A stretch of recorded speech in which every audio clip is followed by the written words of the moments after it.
Snoring can wreck sleep, and the Trevalisse Anti Snoring Mouthpiece claims to stop it by adjusting your jaw. But does it actually work, or just leave you tossing and turning? Let's break it down. So Trevalisse is a dental-style oral appliance you wear at night. It's designed to slightly move your lower jaw forward so your airway stays open, which in theory reduces vibration that causes snoring, similar to custom mouthguards dentists fit. Here's where the device may be effective.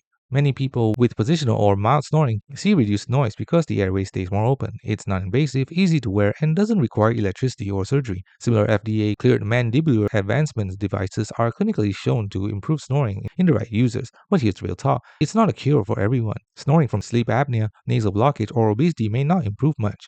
Fit and comfort really matter. A poor-fitting mouthpiece can cause jaw pain or TMJ issues. Independent user reviews are mixed, and marketing claims often oversell the ease of results. So does the Trevalisse mouthpiece work? It can help many snorers, especially those with mild or positional snoring, because it opens the airway, but it's not guaranteed for everyone, and proper fit and expectations are key. For many people, an oral appliance reduces snoring, but it's not magic. If snoring is severe or linked to sleep apnea, talk to a sleep specialist first. Thanks for watching. Don't forget to like and subscribe for more videos.